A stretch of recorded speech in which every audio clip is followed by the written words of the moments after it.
Charmant public, chers candidats, chers coachs et juges, chers partenaires, chers téléspectateurs, bonsoir et bienvenue sur ce plateau pour la suite inédite de votre émission d'art oratoire, d'éloquence et surtout de débat structuré dénommé les joutes verbales francophones. Je suis Christelle Pokanam et l'honneur m'échoit de poursuivre cette aventure à vos côtés. Alors, manier les mots avec précision, défendre son point de vue avec des arguments solides, débattre avec passion et conviction sont les mots d'ordre de ces candidats depuis le début de cette compétition. Chers téléspectateurs, chers publics, chers coachs et juges, nous avons eu beaucoup de plaisir à suivre les débats parlementaires qui se sont déroulés dans les semaines précédentes, où les candidats se sont donc affrontés en équipe. Ils ont eu donc l'occasion de démontrer leur esprit d'équipe, comment ils pouvaient travailler en communion d'esprit, comment ils pouvaient analyser ou créer une stratégie et venir affronter l'adversaire. Aujourd'hui, place donc à l'étape où chacun devra se défendre donc au passage individuel. Bienvenue à la demi-finale, très chers candidats, et félicitations parce que vous êtes les 8 finalistes de cette demi-finale et je suis sûre que les coachs et juges ont su faire leur travail parce que vous reflétez en ce moment la confiance en soi, l'assurance, mais surtout la détermination. Chers candidats, êtes-vous prêts? Je vais demander au public de vous ovationner afin que vous puissiez prendre encore un peu d'énergie. On y va. Merci d'ovationner.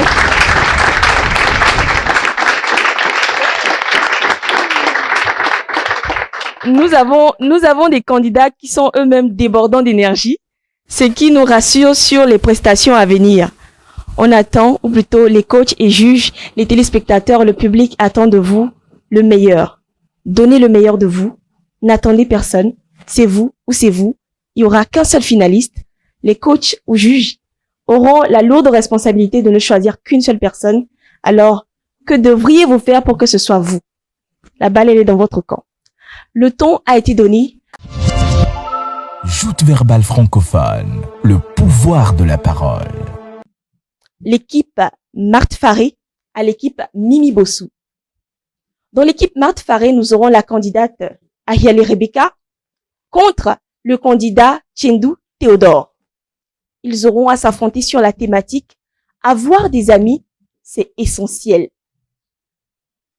Le thème même me fait réfléchir. Avoir des amis, c'est essentiel.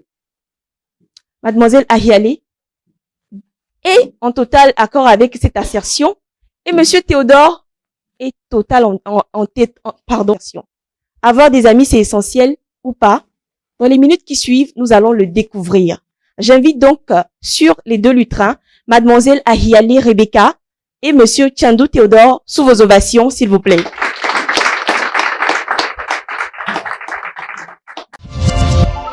Joute verbale francophone, le pouvoir de la parole. Mesdames et messieurs, est celle de deux amis dont la clarté d'esprit ici fascinerait plus d'un. Ces deux amis se sont rencontrés à l'université et à la fin de leur parcours de droit, créèrent ensemble le premier cabinet d'avocats noirs en Afrique du Sud qui a œuvré dans la lutte contre l'apartheid. Également leaders dans le Congrès national africain, ils luttèrent pendant des années pour l'égalité des droits du peuple sud-africain.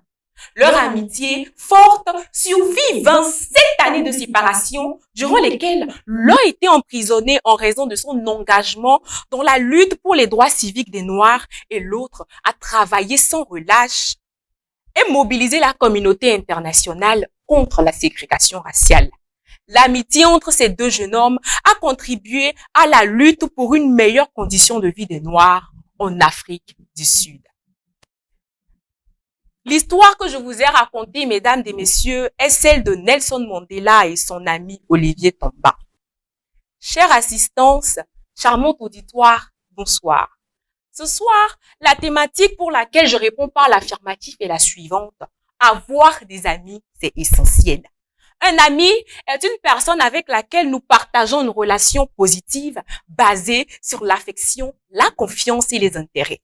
Nous avons tous des amis et nous reconnaissons tous l'importance d'en avoir un. Et ce soir, je suis bien surprise d'apprendre que celui qui est contre cette assertion, eh bien, c'est vous, mon cher Théodore. D'autant plus que j'ai l'habitude de voir sur vos statuts WhatsApp, mes amis votez pour vous, mes amis partagez ma photo, mes amis aidez-moi. Quand il faut voter pour vous, ils sont vos amis, ils sont importants pour vous. Mais aujourd'hui, tout d'un coup, avoir des amis, ce n'est plus essentiel. Mais quelle hypocrisie! Charmant auditoire, je reviendrai. Vous prouvez en quoi avoir des amis est gratifiant, palpitant, intéressant, mais surtout essentiel. Joute verbale francophone, le pouvoir de la parole. Avoir des amis, c'est essentiel. Sans doute, c'est ainsi que s'est exclamé l'auteur de cette assertion qui nous rassemble ce soir. De tels mots sur l'amitié, un phénomène social normal. Rien à redire. Chère Rebecca, avortons ce débat et rentrons. Une seconde. Interrogeons-nous. Primo, est-ce la pluralité des amis ou leur qualité intrinsèque qui donne à l'amitié sa valeur? Secondo, si tant est qu'avoir des amis c'est crucial, l'est-il dans l'absolu? Tiens, chère contradictrice, vous avez failli nous rouler dans la farine. Heureusement que résonne encore dans nos oreilles le corps d'une sagesse togolaise en ces termes. Tabalier, bere huyuda, c'est-à-dire l'amitié, mais avec un gourdin dans le sac. À partir de cet instant, souffrez que je prenne le contre-pied d'une telle allégation. Car voyez-vous, c'est un signe pour nous enseigner que comme l'amour, l'amitié aussi est une épée à double tranchant. Mais dissipons tout quiproquo. Il n'est pas question d'encourager une quelconque reclusion ou même l'inimitié. Vous le savez tous, je crois aux relations humaines et à l'amitié en particulier. Toutefois, nous devons être pragmatiques et perspicaces. C'est pourquoi, dans la suite, je m'engagerai dans un argumentaire riche d'éléments factuels, contextuels et culturels pour rappeler à nous tous, en tout et pour tout, qu'avoir des amis, ce n'est pas essentiel. Mesdames et messieurs, recevez mon salut amical. Joute verbale francophone, le pouvoir de la parole. Que l'on revoit les bases et les principes d'une relation amicale parce que visiblement, mon contradicteur les a oubliés. On ne peut pas appeler tout le monde mon ami. Un ami, ça se choisit sur des critères bien propres à chacun d'entre nous. Et comme le disait un sage homme, les amis sont la famille que nous choisissons pour nous-mêmes. Donc, autant faire les bons choix. Si une personne que vous considériez comme amie vous trahit, c'est de votre faute. Parce que vous auriez fait un mauvais choix en accordant votre confiance à la mauvaise personne. Parce qu'en réalité, ce dernier n'a jamais été votre ami. Et Aristote soutenait ceci quand il écrit « Celui qui n'est plus ton ami ne l'a jamais été ». Avec un ami, on apprend. On s'amuse, mais le plus important, on traverse des situations difficiles ensemble. Et si vous avez actuellement des personnes dans votre vie que vous appelez amis, mais qui ne sont pas comme ça, je pense qu'il faut légèrement mettre à jour la liste de vos critères de sélection. Vous l'aurez compris, il faut réfléchir à 2 fois avant d'accorder le titre « mon ami » à une personne. L'amitié entre 2 personnes, loin d'être une relation superflue, peut contribuer à l'épanouissement tant sur le plan personnel que professionnel. Et c'est l'importance d'une amitié belle, d'une amitié qui pousse haut, d'une amitié magique, d'une amitié certes compliquée et difficile, mais qui soulage que je défends ce soir. Sur le plan personnel, des études psychologiques ont révélé dans un premier temps que les interactions avec des amis peuvent améliorer la capacité de notre cerveau à stocker et à récupérer des informations. Oui, avoir des amis nous permet de vite nous rappeler de beaucoup de choses. Je m'explique. Si vous discutez d'un sujet intéressant avec des amis, vous êtes plus susceptible de vous souvenir des détails de la conversation que si vous aviez simplement lu un livre ou regardé un documentaire seul. Dans un second temps, les personnes travaillant avec des amis sont plus productives que celles qui travaillent seules. Par exemple, si vous travaillez dans un environnement où les relations entre collègues sont amicales, vous pourriez être plus productif car vous vous sentirez soutenu et encouragé. Sur le plan professionnel, les amis peuvent offrir des opportunités d'affaires telles que les recommandations pour un emploi ou une collaboration pour un projet.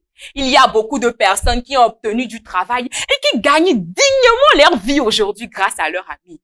Et pour la plupart, nous avons déjà eu tous des problèmes qui ont été résolus par des coups de fil.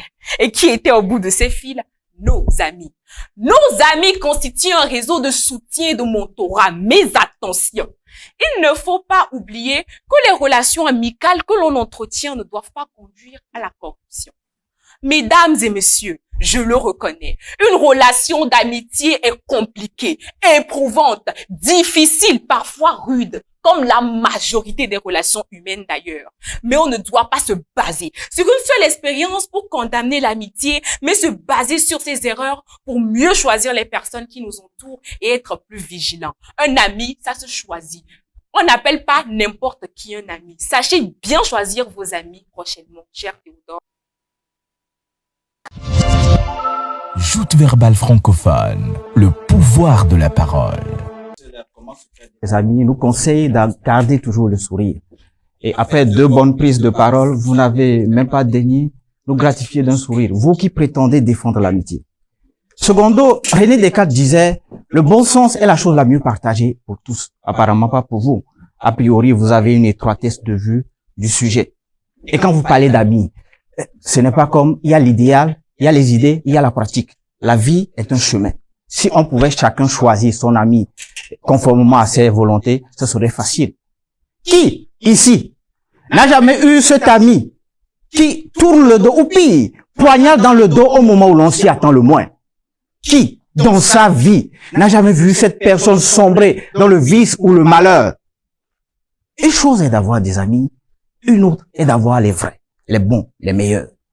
Par le phénomène de contagion sociale et de neurones miroirs, nos amis nous influencent, tant et si bien qu'une étude de l'université d'Harvard, publiée en 2007 dans The New England Journal of Medicine, révèle qu'un seul ami malheureux peut miner notre morale de 7%.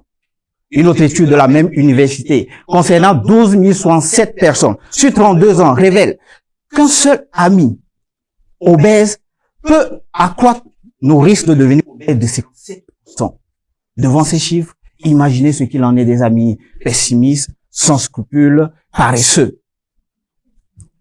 Robert Greene, allant plus loin dans son livre Power, les 48 lois du pouvoir, publié dans sa parution originale en 1998, nous suggère carrément dans sa loi numéro 2 de nous garder de nos amis.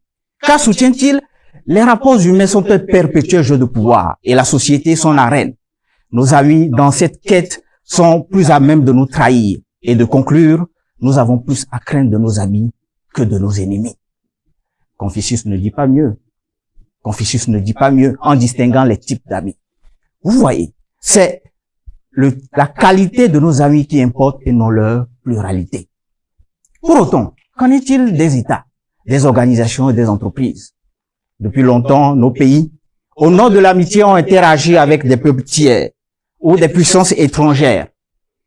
Il s'en est suivi usurpation de nos ressources, pillage de nos ressources, contrats léonins, accords de coopération flous. Et au regard de notre situation actuelle, c'est triste, je dois bien l'avouer. L'ancien président Charles de Gaulle avait raison. Les États n'ont pas d'amis, ils n'ont que des intérêts. Et cela vaut aussi pour les entreprises, qui plus est dans un système dominé par le capitalisme financier. Simplement parce qu'ils n'ont pas à avoir des amis, mais des alliances et des partenariats gagnant-gagnant. Je vous remercie. Joute verbale francophone, le pouvoir de la parole. D'ailleurs, je souris tous les jours. Avoir de bons amis, oui, je l'ai dit. Et c'est l'idée que je développe. Parce que j'ai insisté sur le fait d'être entouré de bonnes personnes. Prochainement, apprenez à bien m'écouter avant de rebondir sur mes propos. Mesdames et messieurs, de manière générale, les interactions sociales avec les amis peuvent avoir des effets positifs sur notre bien-être personnel, notre productivité et même notre capacité de mémoire. Il est donc important de prendre le temps de sociabiliser avec les amis et ce régulièrement. Vous pouvez être ami avec une personne, vous pouvez faire confiance avec une personne, mais si ce n'est pas le cas dans le sens inverse, je suis désolée, mais vous serez déçus. Et c'est au nom de toutes ces amitiés à sens unique que des gens sont tombés malades, qu'ils ont perdu leur vie, leur joie de vivre, leur travail, et j'en passe. Il est bien vrai qu'une relation amicale est basée sur les intérêts et qu'elle n'est pas toujours rose.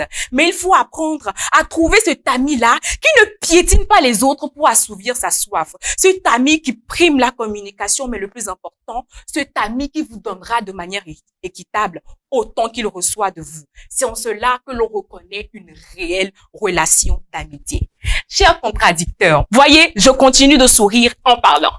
Je tiens à vous rappeler que votre frère, votre parent, vos amis et tous les autres membres de votre famille sont également vos amis. Et si aujourd'hui vous dites que avoir des amis ce n'est pas essentiel, c'est que d'une certaine manière vous ne reconnaissez pas l'importance des membres de votre famille. Si c'est vous, toujours vous, rien que vous, je suis désolée, mais vous n'irez pas bien loin. Parce que ici, en Afrique, on a l'habitude de dire l'union fait la force. Mais être entouré de bonnes personnes, des amis de qualité, augmente encore plus notre force. Attention, je ne suis pas en train de dire qu'être entouré de beaucoup de personnes est sine qua non à la réussite. Non, je suis en train de dire que la relation amicale saine peut vous rentrer dans le processus d'évolution d'une personne ou même d'une nation. Et l'histoire de Nelson Mandela et de son ami en est une parfaite illustration. Pour finir, toujours avec le sourire, je vous souhaite donc d'avoir des amis honnêtes qui seront là pour vous propulseront très haut. Cher auditoire, ce souhait vous va également, mon cher Théodore, toujours avec un grand sourire. Je vous remercie. Joute verbale francophone, le pouvoir de la parole. Revenez au débat. L'assertion est très claire. Avoir des amis, c'est essentiel, avec un point d'exclamation. Ce que vous ajoutez, c'est vous qui avez ajouté ça. Soyons extrêmement clairs. Au contraire, c'est vous qui avez une vue extrêmement étroite du sujet. Vous savez, mon père me manque beaucoup. Aujourd'hui encore, je pleure de son absence et continue de me demander si seulement il n'y avait pas eu cet accident. Je revois encore l'agent de police nous dire de sa voix grave, conduite en état d'ébriété. Bon, ma mère et moi, nous sommes regardés pas vraiment étonnés. Bien avant cela, papa s'était mis dans de nouvelles fréquentations. Un nouveau cercle d'amis, je veux dire. Très vite, il a commencé à boire, ce qui ne le ressemble pas. Puis, il en est devenu dépendant. Les tentatives de nous autres pour l'aider ou l'en dissuader furent vaines, jusqu'à ce samedi de juin 2021, où il décède dans un accident de circulation. Tout est parti d'une amitié. Tout est parti d'une amitié. Si seulement il ne les avait pas eus, ces types d'amis, peut-être serait-il toujours en vie. Et au sortir de ce débat, je l'aurais retrouvé. Et peut-être que je lui aurais dit de ma contradictrice, papa, c'est vrai qu'elle a été incorrigible, à la limite bornée. Mais si tu la voyais, elle est très belle et éloquente. Et ferait à coup sûr une vraie petite amie. Hélas, je ne reverrai plus mon père. Perspicace et pragmatique, j'ai été dans ce débat en vue de convier ma contradictrice au bon sens. Retenez, je vous prie, 2 phrases. Du point de vue des États, des entreprises, avoir des amis, ce n'est pas essentiel. L'essentiel, c'est d'avoir des alliances, des partenariats gagnants-gagnants. Du point de vue de nous autres individus, dans ce siècle où prospère l'égoïsme et la duplicité, avoir des amis, ce n'est pas essentiel. L'essentiel, c'est d'avoir les vrais amis. Mesdames et messieurs, alors que je termine, revoyez votre cercle d'amis. Sont-ils vrais? Sont-ils les bons? Si oui, Peut-on en dire autant de vous? Pensez-y. Pensez-y. Bonsoir à vous. Joute verbale francophone, le pouvoir de la parole. Que nous ont servi mademoiselle Ayale Rebecca et monsieur Tiendou Théodore. Je suis sûre que le public et tous ceux qui sont dans la salle se sont régalés, n'est-ce pas? Alors, place donc au deuxième duel qui va affronter mademoiselle Sekou Grace de l'équipe Mimi Bossou et monsieur Badiogoumé Pacom de l'équipe Marthe Faré. Sous le thème « La dot est un fardeau social à supprimer ». Je reprends, la dot est un fardeau social à supprimer. Joute verbale francophone, le pouvoir de la parole. 99 995 francs CFA. Pas de Naira, pas 610 francs CFA. 100 pannes de marque. Une Range Rover Sport édition 2022. Je m'arrête là parce que la liste est trop longue. Mesdames et messieurs, bonsoir. Ce soir, je suis choquée, en colère et à la fois triste. Je vous explique. Il y a quelques jours, j'étais avec Jérôme, un ami d'enfance. Il était triste, pâle, avec des yeux larmoyants. Je lui ai posé la question, que se passe-t-il? Voici sa réponse.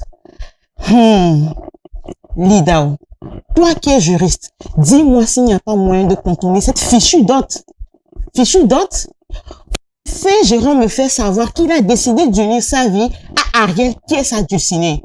Et voici la liste de la dot proposée par la famille d'Ariel.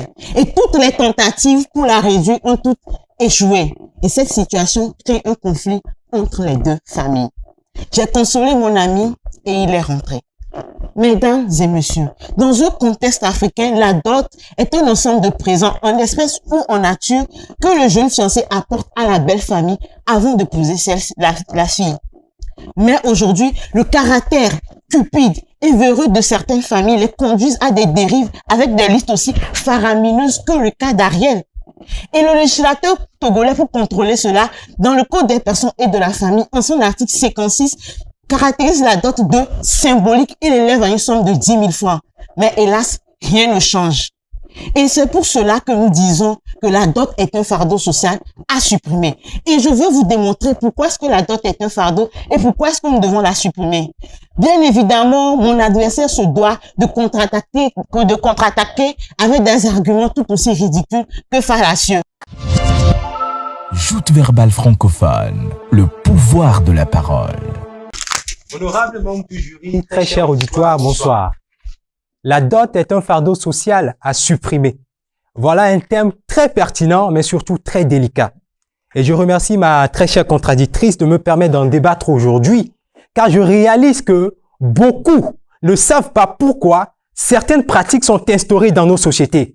Beaucoup ont tout simplement perdu de vue la valeur principielle de nos us et coutumes, et c'est bien dommage. Mesdames et messieurs, compte tenu de l'enjeu majeur de ce débat, vous me permettrez qu'à mon tour, je puisse apporter quelques précisions à certaines notions. En effet, la dot telle que définie par ma chère consoeur est en réalité ce qu'on appelle le prix de la fiancée. C'est l'appellation juste, puisque la dot est apportée par la famille de la fiancée à celle-ci, ou du moins à son ménage. Et donc, vous comprenez que le fait d'utiliser dot dans notre contexte est un abus de langage. Par ailleurs, le terme fardeau signifie quelque chose de difficile à supporter, pénible à supporter. En d'autres termes, la dot serait une pratique insupportable que nous devons abolir. Mais rassurez-vous, ce n'est qu'une très bonne analyse erronée, loin de la vérité, que je prendrai le soin de démonter point par point en vous démontrant qu'en fait, la dot n'est ni un fardeau social, ni supprimable. Je vous remercie. Joute verbale francophone, le pouvoir de la parole. Prix de la fille. Votre fille, votre sœur, votre mère, est-elle à vendre? Point d'interrogation. Mesdames et messieurs, ne dit-on pas que les mœurs se sont appelées à changer? Je pense que l'heure a sonné pour la dot d'être supprimée. Vous nous parlez tout de suite qu'il s'agit de culture. Voyez-vous, d'après les recherches du professeur Wellard Pémois, dans le cadre de sa thèse à l'université de Lomé, il a prouvé que la dot dans son origine, que ce soit en pays cadets ou dans plusieurs cultures, au Togo est un ensemble de présents que les deux familles offrent aux jeunes fiancés afin qu'ils puissent démarrer leur vie de couple. Alors, de quelle culture parlons-nous ce soir? Allons chez nos voisins au Niger, dans le peuple Touareg. Voyez-vous, là-bas, c'est la femme qui dote. Et lorsqu'elle dote, l'homme et les enfants prennent le statut social de la femme. Et savez-vous que cette dot peut être source de violence envers cette femme lorsqu'elle n'est pas élevée? Voilà pourquoi nous disons que la dot est un fardeau. Selon le rapport de Croix Afrique en 2020, plus de 20% de jeunes Togolais ont avoué avoir peur du mariage parce qu'ils n'étaient pas sûrs d'assurer la dot. Une jeunesse qui a peur de se marier, qui a peur de s'engager. Est-ce cela que vous voulez? Voilà pourquoi nous disons que la dot est un fardeau et que nous devons la supprimer. Aussi, nous devons noter que la dot a des effets néfastes. Selon un rapport de Amnesty International en 2019, je vais vous citer quelques effets néfastes de la dot. La dot peut être source de violence et même de meurtre chez les femmes. En effet, chaque année, 8000 femmes sont tuées par leur conjoint ou leur belle famille au motif qu'ils ont payé la dot alors ils ont droit de vie et de mort sur elles. La dot augmente le mariage des enfants. Voyez-vous, en cas de crise ou de pauvreté, les parents préfèrent donner leur fille mineure en mariage afin de pouvoir profiter de la dot. Nous disons que la dot est un fardeau et qu'elle doit être supprimée. Aussi, la dot peut être source d'inégalité. Vous venez de parler tout de suite du prix de la fille. Votre fille, je vous repose la question, la fiancée, votre fille, votre sœur, votre mère, est-elle à vendre? La dignité de votre sœur se résume-t-elle à la dot? Et aussi la dot peut être cause de pauvreté. Voyez-vous, dans le cas comme celui de Jérôme, ce jeune homme ira faire quoi? Vendre ses biens, faire un prêt à la banque pour pouvoir assurer la dot. Alors que tous ces biens pouvaient servir dans le couple. Mesdames et messieurs, la dot est un fardeau social et nous devons la supprimer. Répétez avec moi, la dot est un fardeau social et nous devons la supprimer. La dot est un fardeau social et nous devons la supprimer. Je vous remercie. Joute verbale francophone, le pouvoir de la parole. Et le public a vraiment bien démontré que la dot n'est pas du tout un fardeau social. Merci au grand public qui a soutenu que la dot n'est pas du tout un fardeau social. Alors, vous parliez de caractère véreux et de violence, de meurtre. Mais sachez que tous ces aspects regrettables font partie du champ des dérives, des abus, des exactions liées à la dot. Ce n'est pas la dot le problème. Ce sont les dérives qui sont liées à la dot qui sont des problèmes. Alors, la solution, ce n'est pas la suppression de la dot. Excusez-moi, mais soyons raisonnables. Il faut plutôt chercher à aménager le cadre qui entoure la dot. Il faut plutôt chercher à réglementer le cadre. Et excusez-moi de vous dire, mais le mieux serait de sensibiliser, de conscientiser, voire même de réprimer les auteurs de ce que j'appelle la dénaturation dotale. Maintenant, je vais vous dire 3 choses en 3 points. Primo, sachez que la dot a le caractère de symbole. Les traditionalistes vous le diront et même la loi le reconnaît. Vous avez tantôt cité l'article 56 du Code des personnes et de la famille. Là, il est clairement disposé que la dot a le caractère de symbole. Et au titre de symbole, on comprend que sa valeur puisse varier selon les familles, selon les ethnies. On peut comprendre que monsieur X dote sa femme avec moins de 300 000 francs, pendant que monsieur Y le fait avec plus de 3 millions de francs CFA, parce qu'il en a les moyens, n'est-ce pas? On peut comprendre cela. Autrement dit, la dot se négocie. Donc, ce n'est pas un fardeau. Au cas où ce n'est plus négociable, là, il faut voir quelles mesures prendre. Mais il ne faut pas supprimer la dot, pardon. Deuxième point. Vous nous dites que la dot est un fardeau social. Mais est-ce que vous savez que selon les statistiques, nous dépassons plus de 10 000 mariages chaque année dans ce pays? Vous nous dites que la dot est un fardeau social. Mais selon une enquête réalisée par Anadolu Agency, la quasi-majorité des femmes togolaises accordent une place cruciale à la dot. Une place cruciale à la dot. Et vous nous dites que c'est un fardeau social. Mais ressaisissez-vous et documentez-vous bien. Troisième point, et là vous allez m'excuser de le dire, mais suggérer même la suppression de la dot, c'est faire preuve d'un degré d'ignorance très inquiétant. Et vous savez très bien ce qu'on dit de l'ignorance, elle tue. Malheureusement, vos propos hérétiques déviationnistes risquent d'entraîner énormément de gens dans une mort qui ne dit pas son nom. Je m'explique.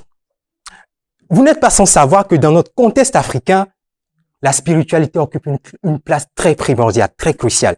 Ainsi, la dot, au-delà de son aspect symbolique et relationnel, est une cérémonie à dimension hautement spirituelle.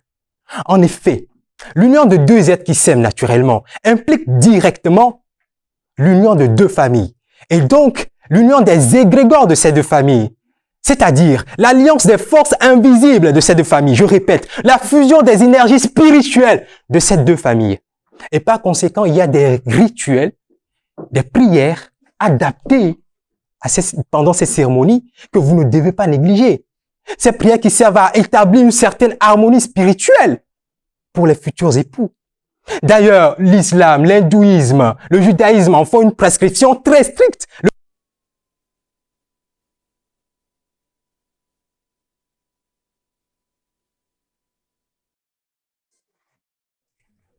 De la grandiloquence.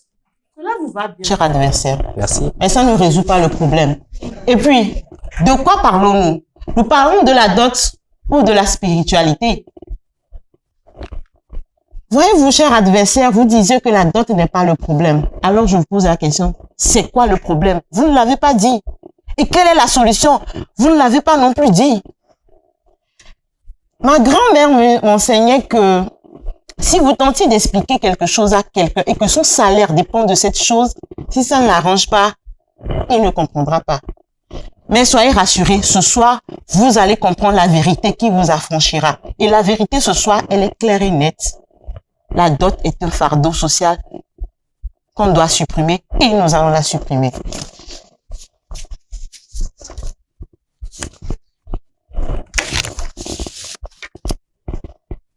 Voyez-vous, il me vient là à l'image Ria.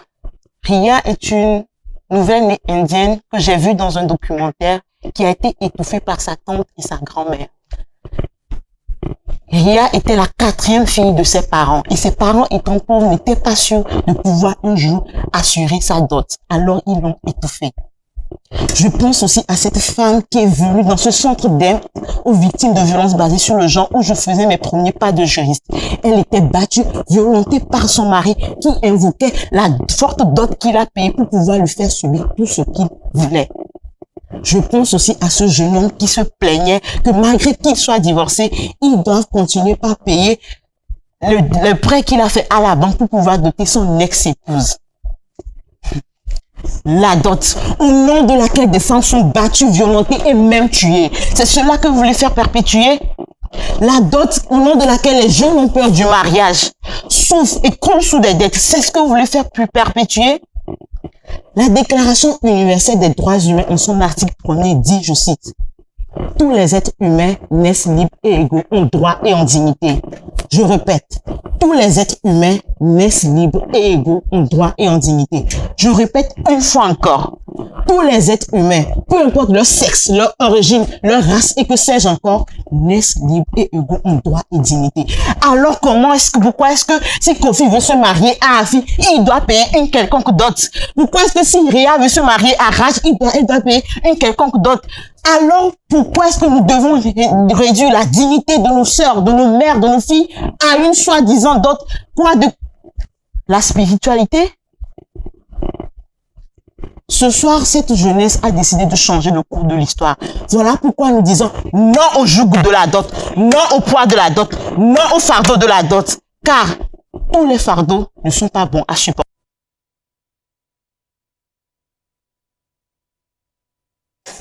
Nous vous remercions aussi pour tout cet effort, pour rien du tout. Vous ne me saisissez pas. Vous parlez, c'est un peu comme si je jetais l'eau au dos du canard, comme on dit chez nous. Autrement dit, ça ne passe pas. Je reprends. Le problème de la dot, je l'ai expliqué, mais vous n'avez pas saisi. La solution, je l'ai proposée, mais vous n'avez pas saisi. Donc, je ne sais même plus comment vous parler. Sachez que, je résume, le rôle que joue la dot dans nos sociétés est tellement capital qu'on ne peut pas se lever un beau matin comme ça pour dire on supprime la dot. Un rôle symbolique, un rôle relationnel, un rôle spirituel. Et je m'arrête là pour l'instant. Maintenant, la Côte d'Ivoire et le Burkina Faso ont supprimé la dot. Autrement dit, ont interdit la dot. Mais aujourd'hui, elle est largement pratiquée. L'Inde a depuis 1961 interdit la dot. Mais aujourd'hui, elle est largement pratiquée. Allez vous renseigner. Vous savez, cet écart, ce décalage, ce gouffre entre les tests et les faits ne s'explique que lorsqu'on s'entête à adopter des lois qui ne sont pas adaptées aux réalités des communautés. Et sincèrement, la suppression de la dot a fait ses preuves de nullité. Ça ne sert à rien du tout. Une entreprise périlleuse, vaine, inutile, n'adoptez pas des tests vauriens, s'il vous plaît. Donc, je réitère, la dot en soi n'est pas un fardeau. Je réitère, la dot étant une composante quintessentielle de notre identité, une composante qui fait partie de nos mœurs, ne peut pas être supprimée du jour au lendemain. Je réitère que, au regard de son utilité et de son profond ancrage dans notre réalité socio-culturelle, on ne peut pas supprimer la dot, s'il vous plaît. On ne peut pas. Maintenant, c'est le lieu pour moi de rappeler aux familles que la dot n'est ni un prix de vente, ni une porte de sortie de leur milieu. Joute verbale francophone, le pouvoir de la parole. Sur l'utilité de la dot, il est question de réfléchir maintenant à si on applique la loi ou à si on respecte les coutumes, n'est-ce pas? Bonne réflexion à tout un chacun. Place au troisième duel qui va opposer Mademoiselle Bodé Amira de l'équipe Gimi Sodé et Mademoiselle Wara Natacha de l'équipe André Koni Afano. Sous le thème « La religion a tué l'amour ». La religion a tué l'amour. Deux femmes vont s'affronter sur ce sujet. Est-ce que la religion a tué l'amour? Est-ce que la religion a contribué à l'évolution de l'amour? On saura dans quelques instants. Joute verbale francophone, le pouvoir de la parole. Selon un article de Vision du Monde, il existerait 4200 différentes religions classées en principaux groupes, à savoir l'islam, le christianisme, le bouddhisme, l'hindouisme et le judaïsme. Toutes ces religions, qu'elles se montrent pacifiques ou non, qu'on se donne la liberté d'en interpréter les textes, de les analyser ou pas, toutes sont porteuses de violence. Toutes soumettent à l'obéissance et au prosélytisme nécessaires à leur survie et sans lesquelles l'appartenance religieuse n'existerait tout simplement pas. Bien que la religion puisse œuvrer pour une profonde spiritualité, elle est également source de conflits dans les relations humaines. Ce qui m'emmène à proposer à cet hémicycle la motion selon laquelle la religion a tué l'amour. Mais avant d'aller plus loin, laissez-moi éclaircir les notions essentielles. Pour moi, la religion, c'est cette rabâcheuse de dogmes étroits, entravant la liberté de penser, limitant les voix divergentes, interdisant tout débat pour mieux régner, garde-fou moralisateur, insistant sur la culpabilité et la peur, obnubilé par des règles dépassées, nuisant à la tolérance et à l'amour. Et l'amour, ce sentiment unique, magique, fort que l'on porte à une personne, ce sentiment de noblesse du cœur et de l'âme, immortalisé en ces termes par William Shakespeare, si un jour je meurs et qu'on m'ouvre le cœur, on pourra lire, écrit en lettres d'or, je t'aime encore.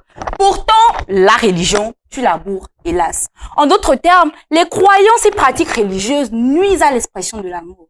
Alors, à mes différents passages, je vous démontrerai par bien de différentes façons que la religion altère l'amour. Je vous remercie. Joute verbale francophone, le pouvoir de la parole. Sidéré. Quoique je vous ai écouté avec grande attention et fort intérêt introduire cette thématique, la religion a tué l'amour. Mais vous nous avez tous déroutés face à ces religions que vous avez tout à l'heure citées comme regroupant tous ces milliers de religions. Mais erreur, ces religions plutôt représentent les 5 grandes religions ayant le plus d'adeptes et d'adhérents.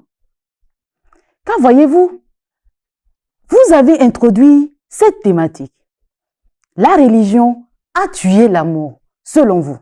Mais en vous limitant seulement à une compréhension limitative, axée sur quelques exemples, pour en faire une généralité, mais quelle chimère! Car voyez-vous, je partage pleinement vos définitions de concepts et éléments essentiels de cette thématique, mais c'est de la problématique que vous en avez découlé qui m'a laissé perplexe. Car je crois, car au regard de tous les tests, il est vrai que toutes les religions de ce monde prônent l'amour, la paix, la joie. Et si à un moment, une quelconque religion aurait posé des actes ou des actions anti-amour, mais, cher public et charmant jury, est-ce pour autant conclure et généraliser que la religion aurait tué l'amour? Je crois que c'est plutôt la réflexion que nous devons faire et non pas prendre le particulier pour en faire une généralité. Mesdames et messieurs, bonsoir. Et face à cette thématique, je vais vous montrer, à la suite d'exemples et d'arguments structurés et bien taillés pour vous, afin de vous permettre d'avoir... Joute verbale francophone, le pouvoir de la parole. Tu ne vas pas connaître la vérité. Tous ceux ici que l'amour rend aveugle, rassurez-vous ce soir, la religion va vous redonner la vue. Laissez-moi vous raconter une histoire. Une histoire amoureuse, bien sûr. Lorsque j'ai rencontré Kevin, j'ai été attirée par sa beauté, sa personnalité. Les valeurs religieuses n'étaient vraiment pas ce qui nous importait. Ensuite vient le moment où on commence à faire des projets. À cette étape, il fallait plus que des je t'aime, il fallait une fondation ancrée et des piliers forts pour soutenir l'édifice conjugal. C'est donc à la recherche de ces piliers forts, faits de valeurs qui vont au-delà des premières effusions sentimentales que progressivement vont ériger entre nous le redoutable mur des religions. Chacun essayait d'une certaine mesure d'introduire dans le couple sa culture religieuse. Vous avez compris que très vite, les mots d'affection ont laissé place à des interrogations et à des doutes. Or, il est dit, dans Luc 14, versets 28 à 30, « Mais celui qui mange tout en ayant des doutes à ce sujet est déjà condamné, car son attitude ne découle pas de la foi. Et tout ce qui ne découle pas de la foi est un péché. » Messieurs et dames, la religion est un monde de dualité dans lequel nous sommes en réactivité par rapport à nous-mêmes, par rapport aux autres, par rapport à une certaine situation. La religion pose des problèmes lorsqu'il s'agit de prendre des décisions d'ordre importantes. Et là, je parle de divergence religieuse. Ces questions entraînent des tensions, surtout lorsque les deux partenaires n'ont pas la même vision des choses. On se pose la question sur comment célébrer les fêtes, comment participer aux événements religieux. Entre moi qui voulais que mes enfants aient un attachement à ma culture religieuse et lui qui avait peur du regard de la communauté, aucun compromis envisageable. La religion a tué notre amour. Sur le plan spirituel, parfois une personne désire partager une révélation avec son partenaire, mais hésite parce qu'il sait que l'autre, son vis-à-vis, ne saura pas percevoir la quintessence de la chose. Alors il est là, seul, et souffre dans son âme. La religion qui est censée réunir, qui est censée aider dans les situations difficiles, devient destructrice. Je sais de quoi je parle. Plusieurs fois, Kevin et moi nous disputons, et à chaque dispute, nous nous éloignons. Conclusion, la religion a tué notre amour. Dans cette tempête qui s'abattait contre notre couple, je ne vous parle même pas de l'intolérance des religions, de la rigidité des croyances, de la pression sociale et des effets psychologiques que cela peut avoir. La rigidité des croyances qui ne laisse aucune place à la remise en cause et à la liberté d'expression. Nos familles étaient tellement ancrées dans leurs croyances qu'ils ne laissaient aucune place aux opinions des autres. Ils nous ont même menacés d'exclusion de la communauté et même de damnation éternelle. Rassurez-vous, nous n'avons pas tardé à comprendre notre sort. La religion a tué notre amour. Cette histoire, c'est l'histoire de plein d'autres personnes, que ce soit dans des relations amoureuses ou amicales. Sœurs et dames, avant de continuer, observons une minute de silence.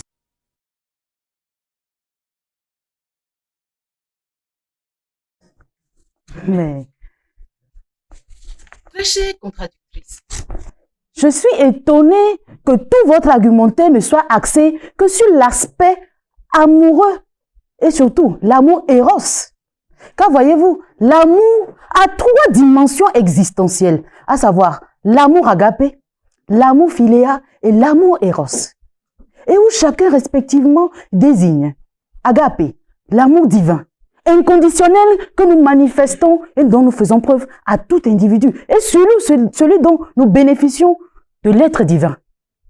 Que heureusement que toutes les religions de ce monde reconnaissent exister, et même mon grand-père au village qui à chaque fois, face à des cérémonies et événements importants, quand il prend sa calebasse, c'est avec amour qu'il appelle avec succession tous nos ancêtres. Mais surtout aussi l'amour philéa, qui représente l'amour fraternel. Vous n'en avez pas parlé. Et c'est triste que vous résumez seulement à l'amour éros, qui est celui sensuel, passionnel et qui existe entre un homme et une femme. Mais je crois que prendre cette notion seulement et vouloir en faire une généralité et dire que la religion a tué l'amour serait une absurdité qui devrait être avortée. Car voyez-vous, les textes religieux et traditionnels spirituels eux-mêmes prônent l'amour. Car d'après le récent rapport du Penn Research Center, paru en décembre dernier, faites une mise à jour de vos savoirs, s'il vous plaît. Plus de 1000 religions peuplent notre monde. Et parmi elles, les 5 grandes religions, à savoir le christianisme, le judaïsme, l'islam, l'hindouisme et le bouddhisme, sont celles qui aujourd'hui recensent et ont le plus d'adeptes et d'adhérents. Mais ceux-ci, tous ces tests ont pour socle et fondamentaux l'amour, qui nous enseigne, nous tous, à faire preuve envers nos concitoyens, nos semblables, et de façon inconditionnelle. Car je suis convaincu que si j'aime mon prochain, je ne peux en aucun cas lui porter préjudice. Si j'aime mon prochain, je ne peux en aucun cas agir contre lui. C'est de ça qu'il s'agit, chers compatriotes. Mais aussi, pour aller plus loin, tous les leaders religieux de toutes les religions du monde, que ce soit du Bouddha, en passant par le Christ pour les religieux, ou même encore, tout ceci, c'est avec amour qu'ils ont eu à enseigner, à transmettre le savoir à leurs disciples. C'est avec amour que ceux-ci, ils ont eu à donner de tout ce qu'ils ont. Mais surtout, le principe de transmission du savoir qui se fait beaucoup plus ressentir et qui même est un parfait exemple, celui des sœurs, des prêtresses et des prêtres dans les couvents vaudous. C'est avec amour que celles-ci enseignent aux nouvelles initiés le chemin et leur donnent tout le savoir dont elles ont besoin pour pouvoir mener un chemin.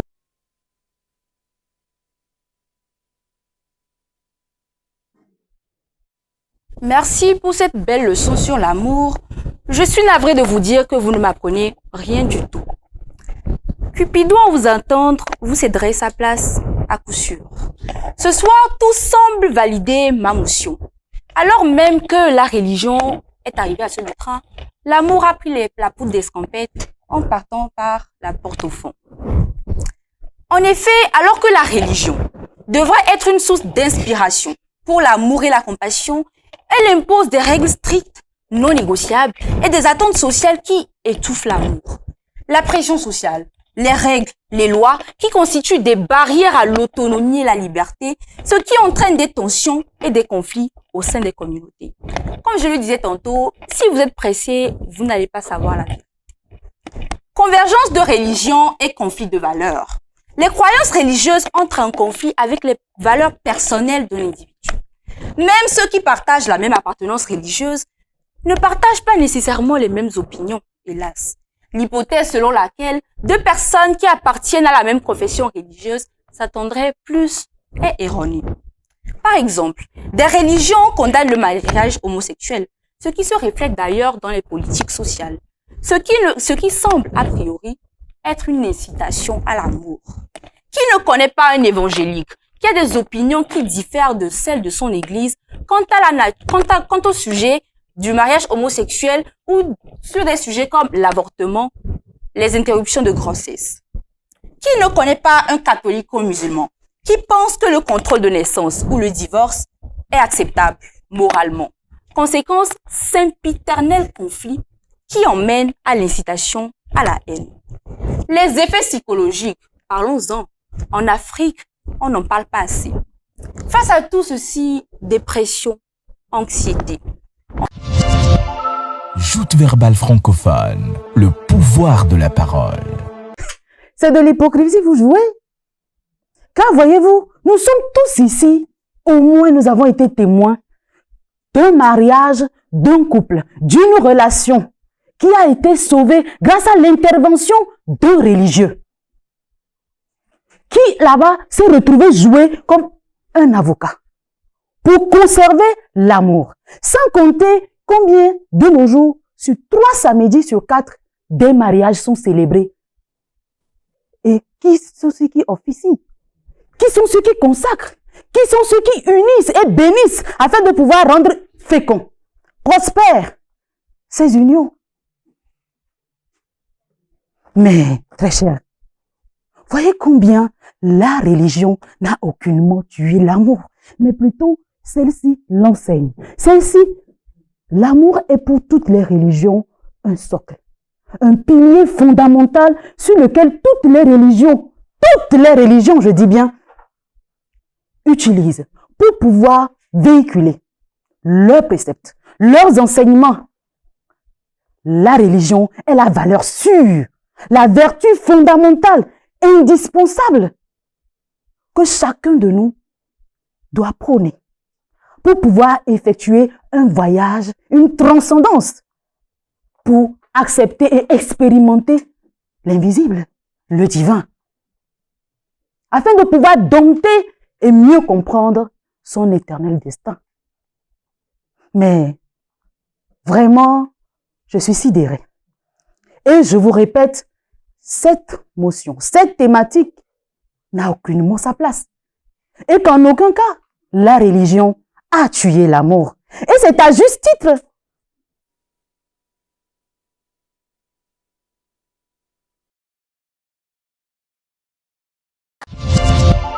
Joute verbale francophone, le pouvoir de la parole. Le thème « La religion a tué l'amour ». Belle question que ces candidates nous ont permis de nous poser. Alors, je nous invite à une profonde réflexion après avoir suivi bien ce débat.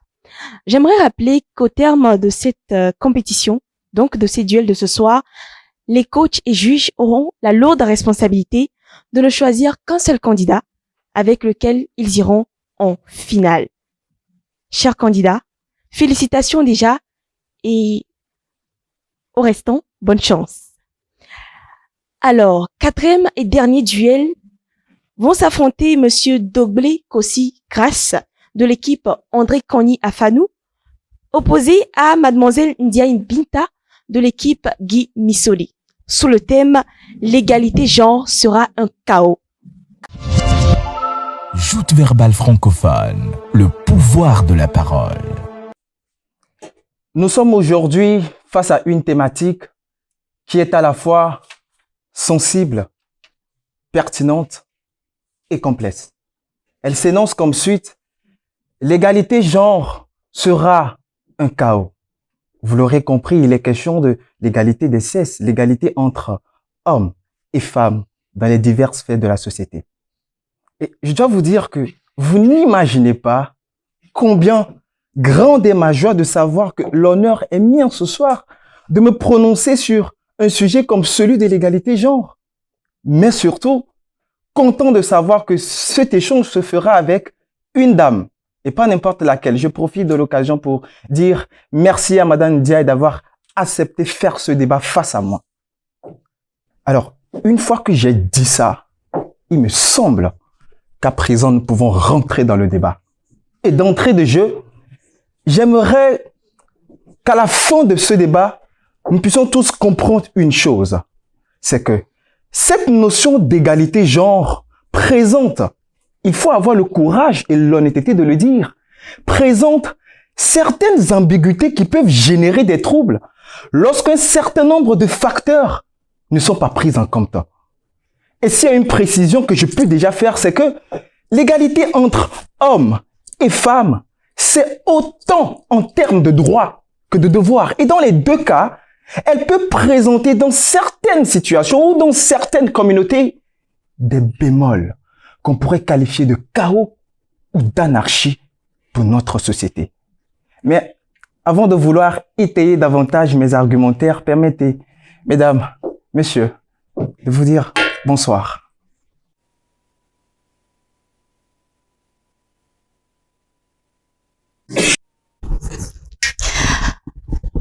L'excitation des premières minutes passées, il est temps que la réalité reprenne ses droits. Mesdames et messieurs, bonjour. Disons-le sans embâge, l'égalité genre sera un chaos. Selon le Robert, l'égalité est le caractère de ce qui est égal, semblable, identique. Dans une société, deux personnes se disent égales lorsqu'elles ont les mêmes droits, les mêmes devoirs, les mêmes opportunités, les mêmes chances.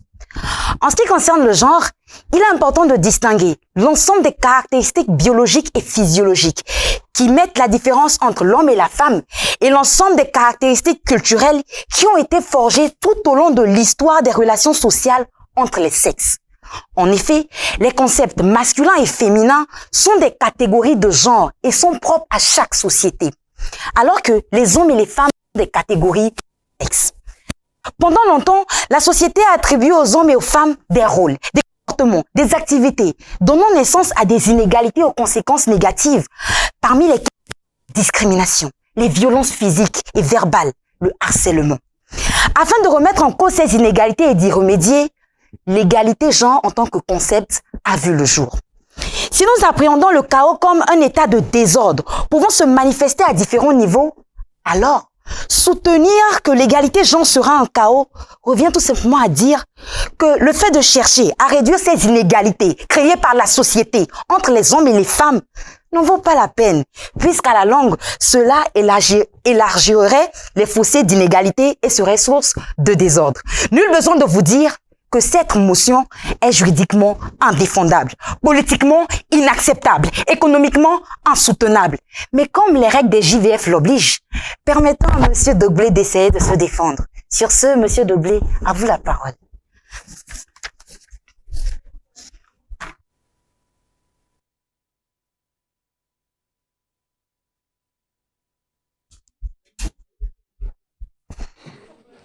Madame Diaye, lorsque j'ai appris que je serais face à vous pour un duel, je n'ai jamais imaginé que j'allais me retrouver face à une dame qui aurait opté pour la facilité. Parce que tout ce que vous venez de raconter, je suis désolé, mais c'est trop facile de dire ce genre de choses, madame. Surtout à quelques jours des élections suprêmes à la magistrature de ce pays, je garde ces propos pour moi, mais si vous n'arrivez pas à élargir votre zone de réflexion, je me pose la question, comment feriez-vous pour défendre vos idées à une élection présidentielle? J'assume la responsabilité de mes propos. Madame Diaye, savez-vous qu'à l'heure actuelle, où vous et moi sommes en train de débattre, au Sénégal, pour une raison ou pour une autre, les éléments culturels, religieux, demandent à ce qu'un homme puisse avoir plusieurs femmes? Vous êtes mieux placé pour le savoir, vous qui êtes sénégalaise. Alors, peut-on raisonnablement imaginer une situation dans laquelle les femmes sénégalaises réclameraient à leur tour d'avoir plusieurs hommes comme mari? Dans votre cas, par exemple, est-ce que cela serait-il concevable pour votre famille? N'allons-nous pas nous retrouver devant une situation chaotique? Aussi chaotique que lorsqu'on va vouloir imposer, toujours en vertu de l'égalité genre, que les hommes et les femmes aient les mêmes règles, les mêmes barèmes dans les règles de sport, par exemple? Encore mieux, madame, dites-moi, accepterez-vous aujourd'hui, en vertu de l'égalité genre, de faire sortir de l'argent de votre poche et d'aller doter un homme? Serez-vous capable de le faire? Pensez-vous réellement que dans notre pays, toutes les femmes sont prêtes aujourd'hui à payer la dot? Parce que ce sont des choses comme telles qu'indirectement vous soutenez lorsque vous clamez l'égalité genre. Et si nous voulons la respecter dans toute sa plénitude, tant en droit qu'en devoir, et cela dans tous les sens, nous allons créer un désordre dans notre société. Nous allons créer un déséquilibre social. Mais Madame Diaye, à cette période de l'histoire de notre pays, voudrez-vous réellement endosser la responsabilité d'un chaos? La question reste posée. Mais je ne vais pas m'arrêter là. S'il y a une chose que vous devez également savoir, mesdames et messieurs, c'est qu'il y a plusieurs de nos sœurs, plusieurs de nos mères, plusieurs de nos tantes, plusieurs d'entre elles qui se plaisent déjà énormément dans les privilèges que leur offre leur féminité. Donc, vouloir à tout prix clamer une égalité genre reviendrait à les priver de ces mêmes privilèges. Je reviendrai probablement sur ces privilèges, mais pour l'instant, ce que j'aimerais que vous compreniez, c'est que je suis conscient qu'il est un peu inquiétant de ne pas prendre position pour un sujet comme celui de l'égalité genre, surtout qui fait la promotion de la gente féminine. Mais cela ne doit ou ne peut pas nous empêcher de constater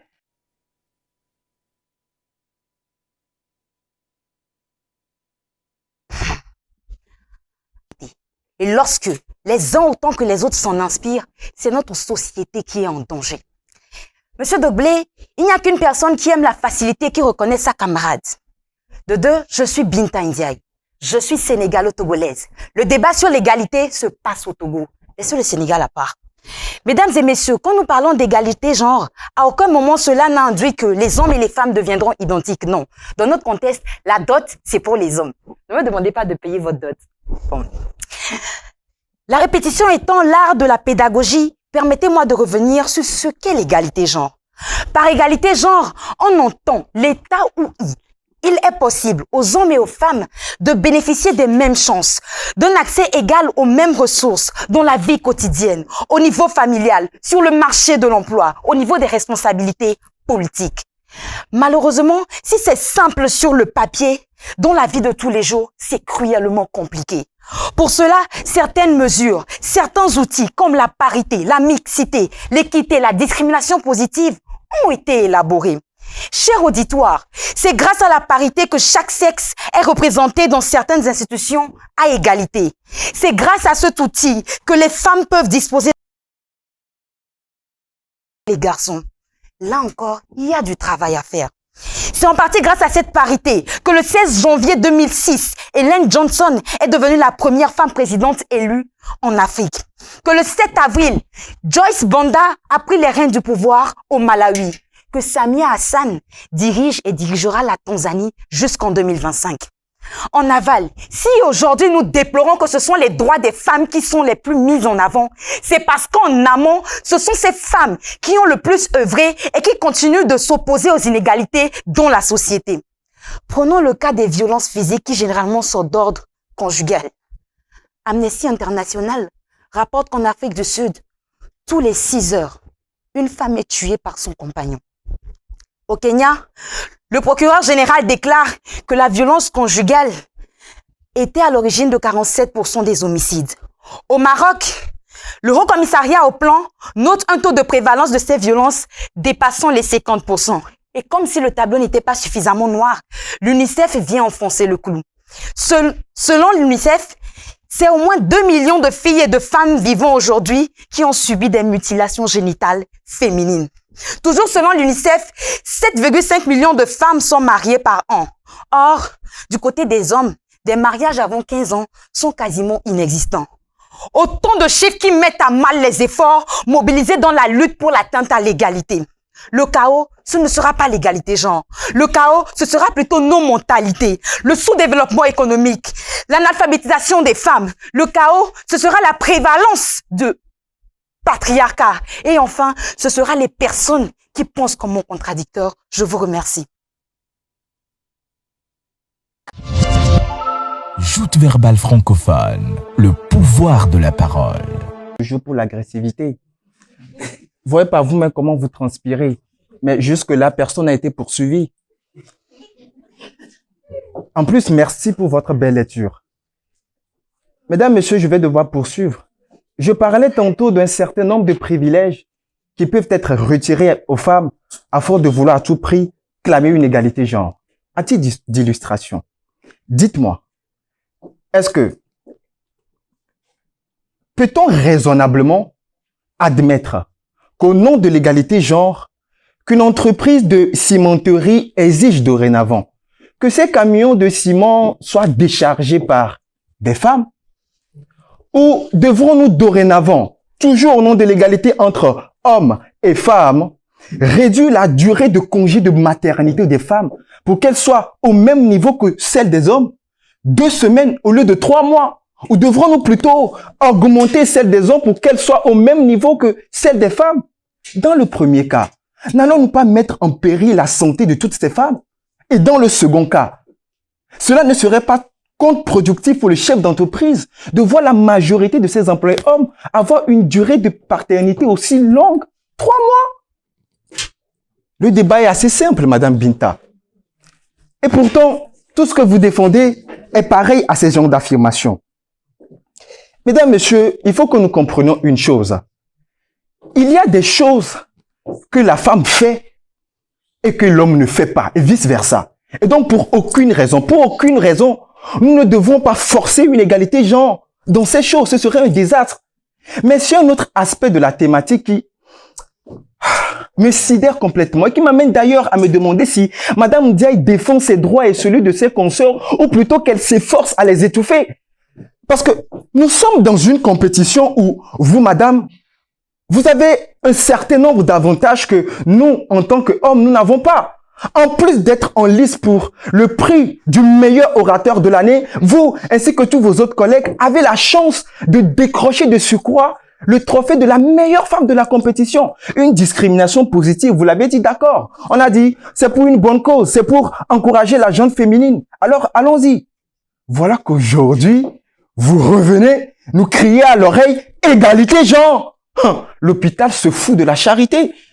Madame, on ne peut pas vouloir une mangue et grimper un cocotier. Dites-moi, que voulez-vous au juste? J'aimerais bien continuer le débat, mais voyez-vous, le temps me faisant défaut, je vais devoir m'arrêter là. Mais comprenez tout simplement que c'est bien beau de clamer un monde où hommes et femmes auront les mêmes opportunités, les mêmes... Joute verbale francophone, le pouvoir de la parole. Monsieur Doblé, c'est justement parce que je savais que c'était face à vous, je serais ce soir, que j'ai pris des cours spéciaux de lecture. Du coup, juste après, je pourrais vous les transmettre gratuitement. Ne me remerciez pas, je suis gentille. Vous savez, imaginez, un tant soit peu, un monde où je n'aurais rien à cacher. Je n'aurais pas de réputation à préserver. Un monde où, en vous faisant part de mes sentiments, je ne serais pas vue comme une fille facile ou anormale. Je ne suis pas qu'agressive. Imaginez un monde où je vous dis en vous regardant dans les yeux, non pas à la plage d'Avepozo, encore moins dans les intimités de Marcelo, non. Aux yeux de tous, je vous dis, chère Grâce, parce que le sentiment d'aimer et d'être aimé en retour est le plus beau, sachez que vous êtes l'une des raisons principales pour lesquelles je me lève chaque matin. De par votre douceur, votre ouverture d'esprit, votre joie de vivre, vous rendez belles journées les unes autant que les autres. En économie, vous êtes ma fonction d'utilité. En comptabilité, vous êtes mon plan comptable. En droit, vous êtes mon code pénal. Grâce, est-ce que vous voulez bien être mon partenaire jusqu'à la gare? Je vous en prie, ne me répondez pas, parce que nous savons tous que dans la vraie vie, vous êtes mon frère. Cependant, pour revenir au sujet, quand nous parlons d'un monde plus égal, c'est aussi de ça qu'il s'agit. C'est de donner cette chance-là aux femmes d'exprimer en toute liberté leurs sentiments, sans pour autant qu'elles se sentent stigmatisées. Devant Dieu et devant les... Dites-moi, est-ce que cela sera un... Mesdames et messieurs, chers auditoires, vous l'aurez compris, l'égalité genre, c'est cette approche qui permet à tout être humain d'être libre, de développer ses aptitudes, de procéder à des choix indépendamment des restrictions imposées par la société. L'égalité genre se veut être le fer de lance d'une société plus équilibrée et non une source de désordre. Chères sœurs, pendant longtemps, nous avons été relayés au second plan. Nos droits ont été écrasés, notre identité bafouée, nos valeurs piétinées. Aujourd'hui, au nom de l'égalité, nous avons réclamé nos droits et j'en suis fière. Par ailleurs, tâchons de ne pas oublier que nous avons aussi des devoirs. Le devoir de nous instruire, celui d'aller à la quête de l'excellence, le devoir de ne pas qu'être belle, mais aussi de montrer à tous, à travers nos actes, compétences, le devoir de ne pas négliger nos enfants, l'éducation, celui de ne pas ramener notre autorité professionnelle à la maison. Pour finir, chers hommes, cette lutte n'est pas que la nôtre. Au détriment de la victimisation, je vous invite à faire preuve de beaucoup plus d'acceptation, d'implication et surtout de collaboration. Car pour un monde plus égal, vous et nous sommes appelés à être des partenaires et non des adversaires. Bonsoir chez vous. Joute verbale francophone, le pouvoir de la parole. J'ai cette conviction et qui s'est confirmée que chaque numéro des joutes verbales francophones de cette série est toujours une étape dans la progression. Alors, aujourd'hui encore, nous en avons la confirmation. Le spectacle a été bon. Et finalement, il nous est arrivé, moi, personnellement, de me débarrasser de mon manteau de coach et de juge pour mettre le manteau de spectateur, pour apprécier toutes ces prestations. Je vais féliciter tous les candidats. Le jeu est fait. Le choix était très difficile, mais il a été fait.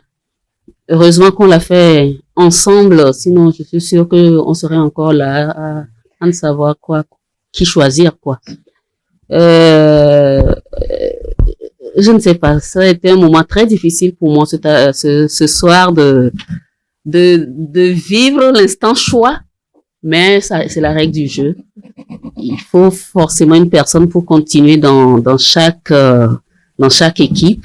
À toutes les équipes de ce soir, à tous les participants, que vous m'avez bluffé. Bluffé au sens où, dans cette compétition, je vous ai vu commencer, je vous ai vu évoluer, et ce soir, vous faites un premier atterrissage. Et cet atterrissage, ma foi, il est très bien fait. Il y avait des duels ici que je qualifierais de duels de malades. Parce que oui, quand tu t'assieds, quand tu écoutes des jeunes avec qui tu peux travailler individuellement, je leur ai toujours dit que chaque candidat ici est le poulain de chaque coach ici présent, même si nous avons des équipes. Et franchement, bravo à vous. C'était brillant, génial ce que j'ai vu ce soir. J'ai vraiment adoré. Pour certains thèmes qui n'étaient pas évidents, pour d'autres. Où les gens s'écoutent. Et je pense que c'est quelque chose de très bien. La finale sera inéluctablement très engagée. La finale sera inéluctablement très passionnée. Joute verbale francophone, le pouvoir de la parole. D'éloquence, de débat structuré tire lentement à sa fin. Les règles du jeu étaient connues. 8 demi-finalistes et 4 finalistes. Qui reste et qui part? Les résultats de cette compétition, de ces duels de ce soir, vous seront donnés par le coach André Kani Afanou, que je vais vous prier d'ovationner, qui va nous rejoindre sur le plateau. Joute verbale francophone, le pouvoir de la parole. Les larmes vont couler. Mais c'est le principe de la compétition. Neymar a coulé des larmes à la Coupe du Monde. Mbappé en a coulé. Mais après, des ballons d'or de la vie vous attendent. Amen. Et donc, sans trop discourir, je vais commencer par mon équipe. En précisant que les choix ont été faits par tous les coachs. Parce que ça a été difficile que nous puissions dire, moi, j'ai encadré 2 personnes et à la fin, je m'en sors avec tel. Ça n'a pas été possible pour nous. Alors, dans l'équipe, vous voyez l'émotion. Dans l'équipe qui est la mienne, où nous avons vu Natacha Ouara et Grâce Doublé, il y a une personne qui va donc continuer et une personne qui va abandonner à cette étape-ci. Natacha Ouara va abandonner. et c'est grâce doublée qui va continuer la course. Je pense que plus on donne les noms, plus on va demander à ceux qui sont retenus de venir devant. Parce que c'est eux qui vont continuer là. De Mimi Swedjede.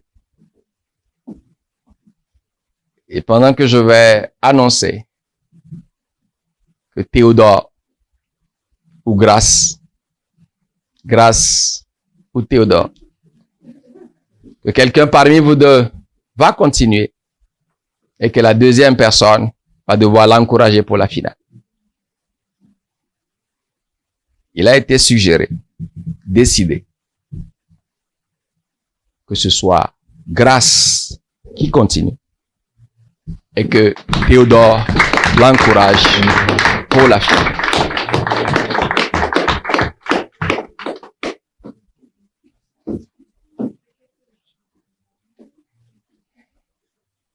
La question se pose alors de savoir si on en vient à l'équipe de Marthe Faré. Est-ce que c'est Rebecca qui continuerait la course? Est-ce que Pacom encouragerait Rebecca à la finale? Au regard de tout le parcours, au regard des prestations de ce soir, le jury a estimé que Rebecca va laisser tomber et que c'est Pacom qui continuerait la course.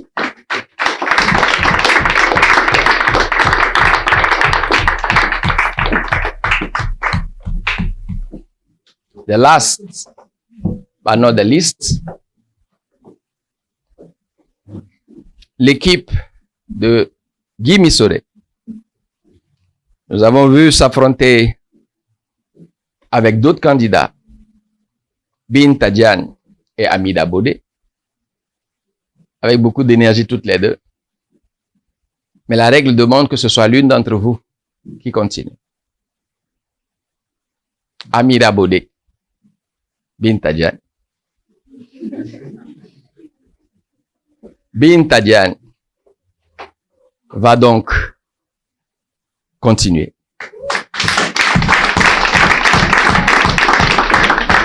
Et Amida Bodé va les encourager. Chers amis, à la suite des délibérations du jury, voici donc les 4 candidats qui sont retenus pour la finale. Et notre mission pour le moment s'arrête à ce niveau. Je vous remercie. Joute verbale francophone, le pouvoir de la parole. C'était inévitable. Des larmes ont coulé, comme les coachs et juges l'avaient prédit. Chers candidats, vous n'avez pas démérité, vous avez donné le meilleur de vous. Félicitations encore une fois. Et à vous, chers candidats finalistes, vous avez la lourde tâche de démontrer à vos coachs et juges qu'ils ont bien fait de vous choisir pour les représenter. Les candidats finalistes sont donc connus, à l'instar de Badjogoumé Pacom qui représente l'équipe Marthe, Mademoiselle Sekou Grâce qui représente l'équipe Mimi Bossou, Mademoiselle Ndiaye Binta qui représente l'équipe Guy Sodé et Monsieur Doblé Kossi Grâce qui représente l'équipe André Koni Afanou. Cher public, je vous prierai d'ovationner ces candidats qui ont donné le meilleur d'eux-mêmes pour que... Je vous prierai d'ovationner ces candidats qui ont donné le meilleur d'eux-mêmes afin d'être choisis comme finalistes représentant leur équipe ce soir. Félicitations à ces candidats, mais l'heure est au travail parce que succéder à Mademoiselle Abidé Agim ne sera pas chose facile.